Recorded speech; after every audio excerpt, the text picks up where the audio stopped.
পানি কমায় আশ্রয় কেন্দ্রে আশ্রয় নেওয়া বানভাসীরা আসতে শুরু করেছে নিজেদের ঘরবাড়িতে।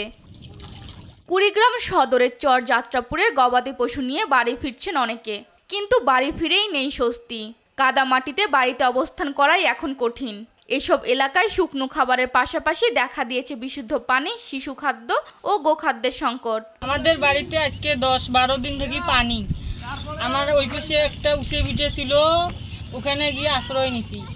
এখন আজকে একটু পানি না কমছে, এখন বাসায় চলে আসলে। আমার গোয়াল ঘরে পানি উঠছে, গোলাপ ঘরে পানি উঠছে, খেয়ার ভিজি গেছে। আমি রাস্তায় গেছি, পরশু দিন এমন ঝড় বৃষ্টি হয়েছে, রাস্তাও ধসে চলে গেছে।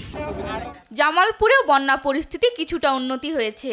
দৃশ্যমান হচ্ছে তলিয়ে যাওয়া ঘরবাড়ি, ফসলি জমি ও সড়ক। তবে দুর্ভোগ বেড়েছে জেলার 35 ইউনিয়নের পানিবন্দী লাখো মানুষের।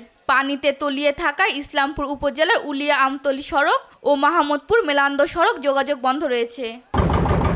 এদিকে গাইবান্ধা, ঘাগড়, ব্রহ্মপুত্র ও যমুনা নদীর পানি কমলেও বৃদ্ধি পাচ্ছে করতোয়া ও তিস্তা নদীর পানি।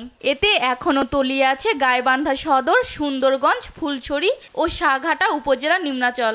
পানিবন্দী রয়েছে 20টি ইউনিয়নের প্রায় 25,000 পরিবার। এই যে আজ দিন 24 ঘন্টা পানির মধ্যে ঘা ধরে গেছে পায়ের মধ্যে, ঘরের মধ্যে পানি, পায়ের মধ্যে ঘা। রাস্তাঘাটে চলাফেরা করে রাস্তাতে যাবো, তাও পা ফেলবার পাইনি, আমার অবস্থা খারাপ। কল টল সব ডুবে গেছে, ওই কলের পানি খাই।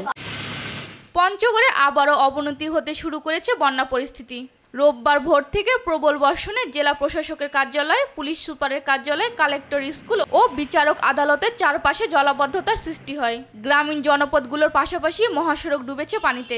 2 দফা বন্যায় অনেক স্থানে নষ্ট হয়েছে আমনের বীজতলা। আমাদের জেলা প্রশাসক কার্যালয় পাশে আছে আমাদের কালেক্টরেট স্কুল এবং জজ কোর্ট, পুলিশ সুপারের কার্যালয়। এর পাশেই যে পার্শ্ববর্তী যে রাস্তাগুলো রয়েছে, এগুলোর মধ্যেই হাঁটু সমান পানি হয়েছে। পিছনে আমাদের স্কুল কালেক্টরের, এখানে এত পানি উঠেছে, হাঁটু পর্যন্ত পানি। এখানে আমরা কিভাবে স্কুলে আসবো? বন্যার কারণে রোপা লাগানো কঠিন কষ্ট হয়ে যাচ্ছে আমনের, এবং গরু বাছুর নিয়ে খুব কষ্টকর অবস্থা।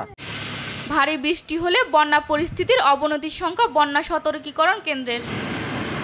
সালমা জাহান, নিউজ ডেস্ক, দেশ টিভি।